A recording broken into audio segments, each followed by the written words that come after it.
What's up, guys? It's your girl Jen, and we are back with another episode of InstantBondPod.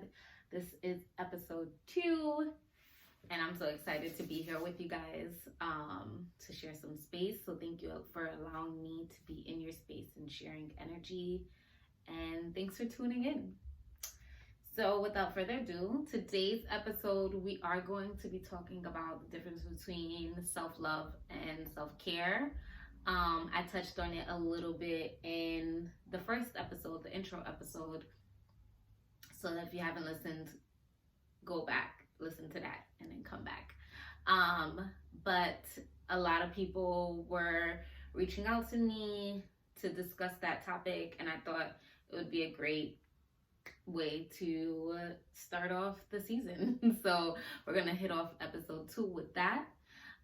Just a little story time, because I spoke a lot about how I've equated the two for such a long time.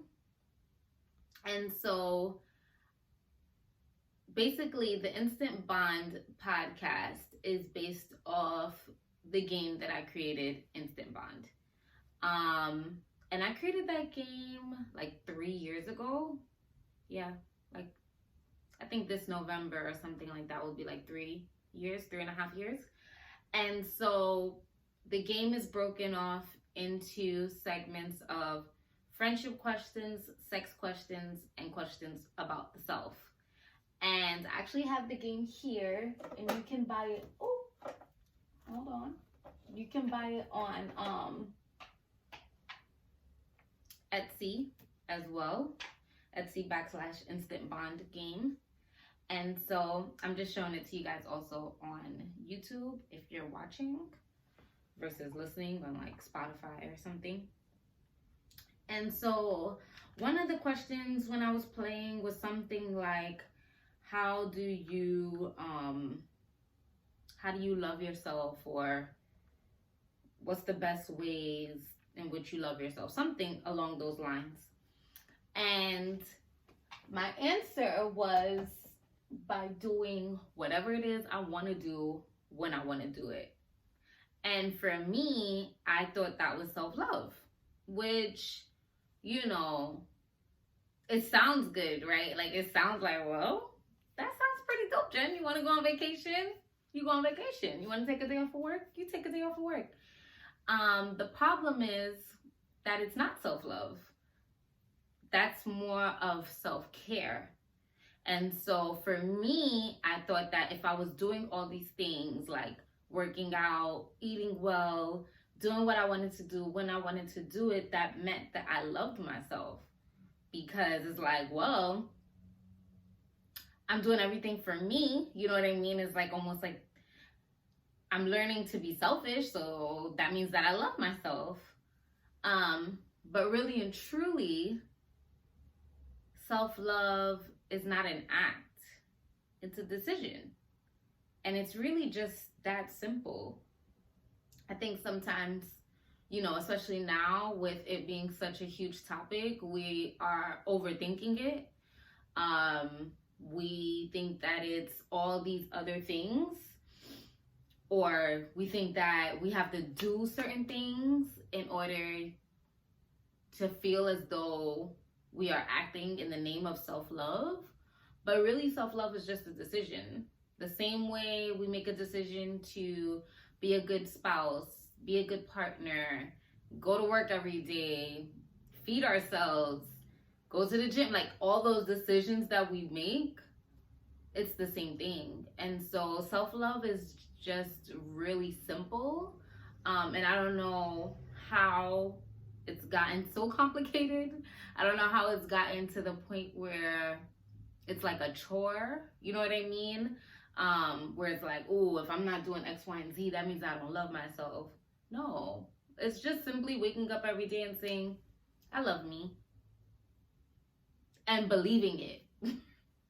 Which after you say it so many times and you push out those negative thoughts, you are going to believe it. That's the whole point of telling yourself. The same way we tell our kids, I love you. We tell our friends, I love you. We tell everyone that we love them except for ourselves. Wow. Like, just the realization alone, sometimes I'm still like almost mind fucked about it. I'm like, wow, it's really just that simple. Jen, I love you. I love you, girl.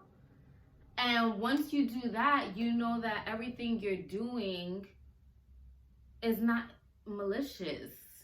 You know what I mean? Like, you're not intentionally trying to hurt yourself. Things happen.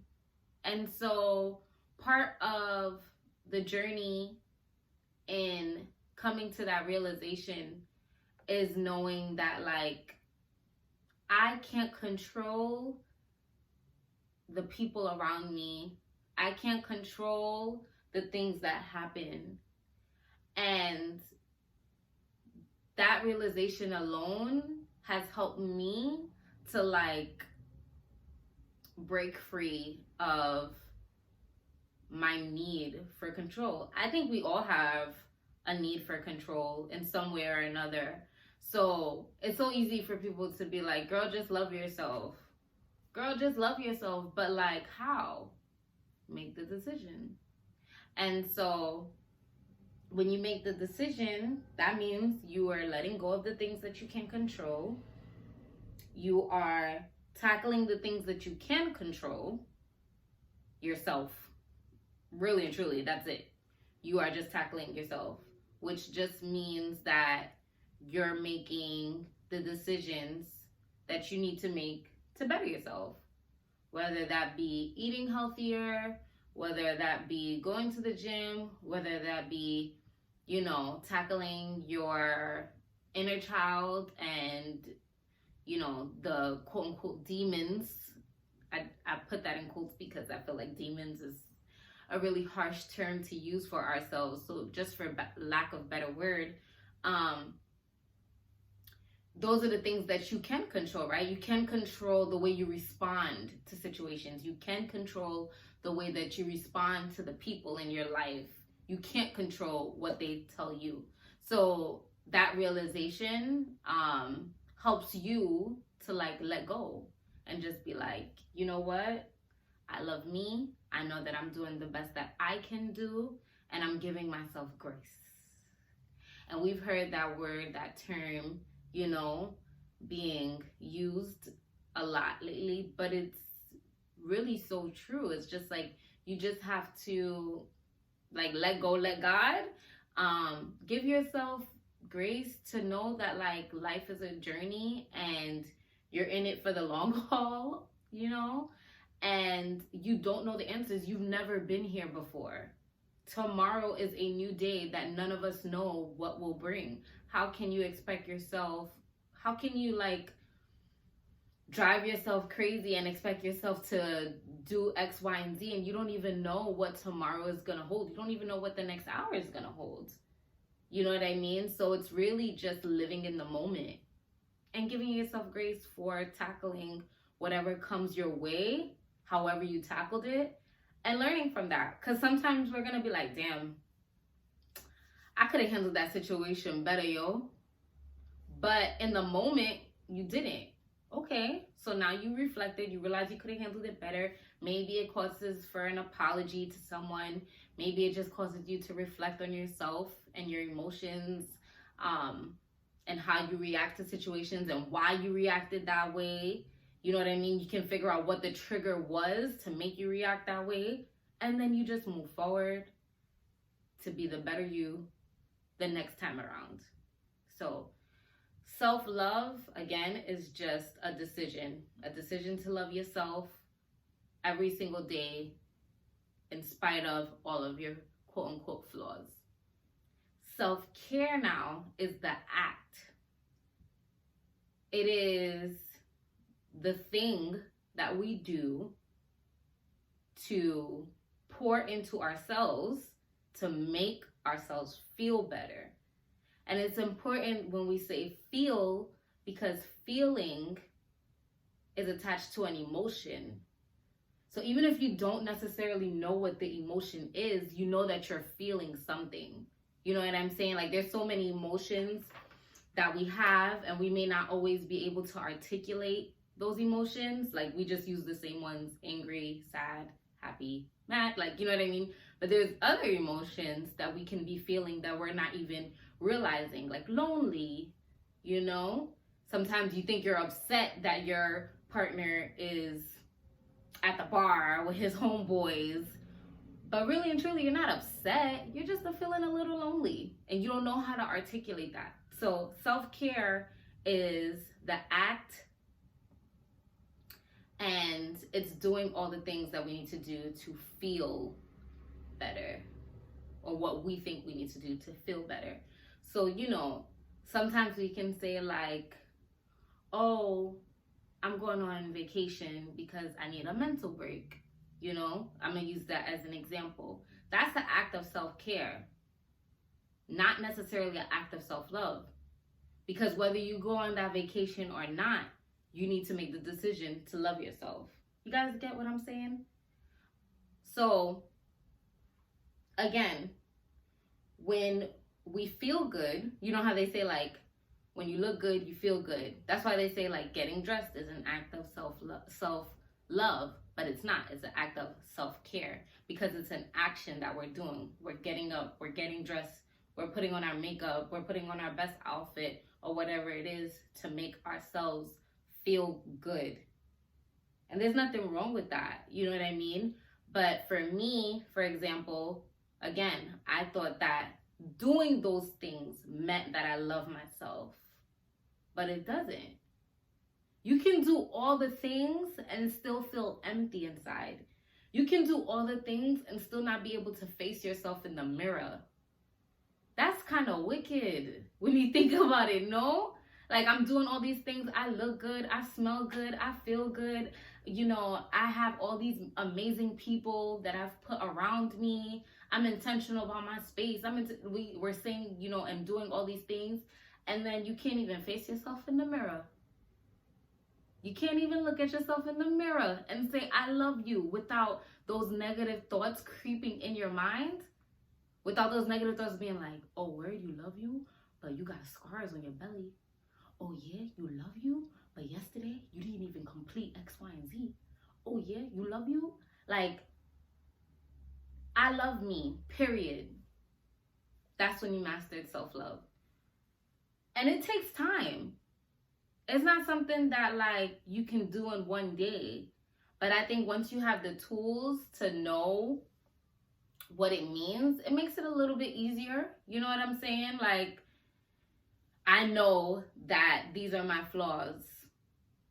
So when I'm looking myself in the mirror, I'm constantly repeating, I love me, I love me, I love me, I love me, until I don't even hear those flaws creeping up on me anymore. And that's the point. That's the point that I want to get people to, that I think people need to get to in order to truly experience self-love in all of its capacity. You know what I'm saying? Getting dressed every day, it's beautiful. Y'all know me, okay? I love a cute outfit, all right? Buying myself something nice, taking myself out to eat, spending time with myself, spending time with my family and friends, because that's an act of self-care to me as well, because they fill up my cup. You know what I'm saying? Those are all great. It's great.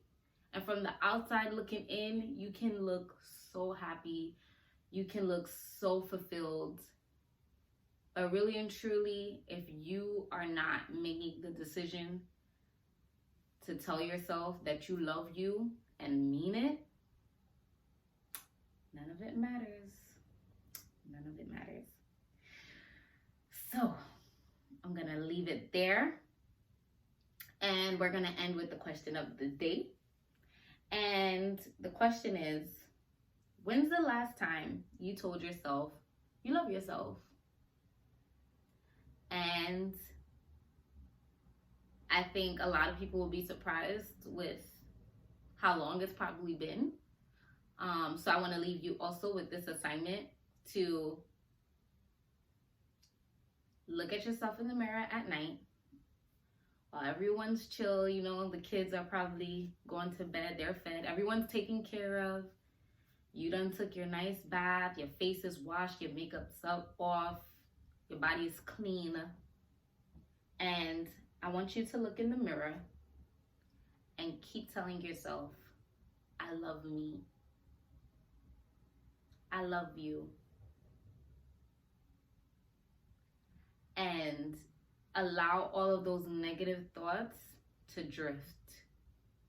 All those negative thoughts that want to creep up and say, but, remove them. Keep saying, I love you, I love you, I love you, until those buts disappear. And I want you to keep doing that. I don't want it to be a one-time assignment. Keep doing that and see how you start to feel. See how you start to move different. See how your energy starts to shift for you. You know, part of me learning to love myself was me doing this assignment. And there's been times where it's felt very hard to love me. And I'm looking in the mirror and I'm telling myself, I love you, I love you.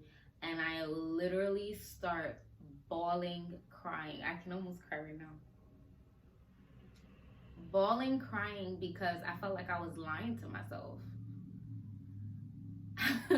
I felt like I was telling myself a lie. Like, no, you don't love you.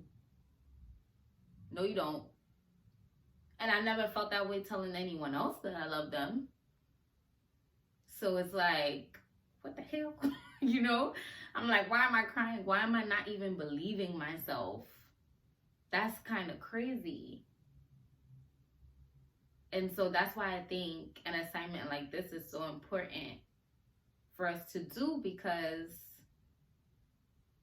there's no other time to be so raw with yourself than when you are alone and you are looking at yourself in the mirror and you can see everything. Like, literally the eyes do not lie. You look yourself in the eye and you see everything. You see all the pain that you've caused yourself. You see all the pain that people have caused you. You see all the sadness that you feel that you're not able to communicate to anyone. I know for me, I saw all of that. And that was scary as all hell. Okay? Because I'm trying not to curse. That was scary to look at myself and just see everything that I'm not, right? Like, or everything that I tell myself that I'm not, because who says I'm not, you know? So that's why I feel like an assignment like this is so important. And I want you guys to do this assignment and let me know how it feels. Let me know your thoughts on it. Or not, you know, it could be really personal, something that you don't want to share. But I would really love your feedback. So feel free to email me. Email me at InstantBondPod@gmail.com. Or you can follow us and send me like a DM on the Instant Bond page. InstantBondPod page on Instagram. Guys, I can't talk. I don't know. Something about this InstantBondPod, it be having my tongue twisted. But y'all know what I mean. InstantBondPod@gmail.com or on Instagram, InstantBondPod. And I'd love to hear from you guys. Until next time, with so much love and so much care.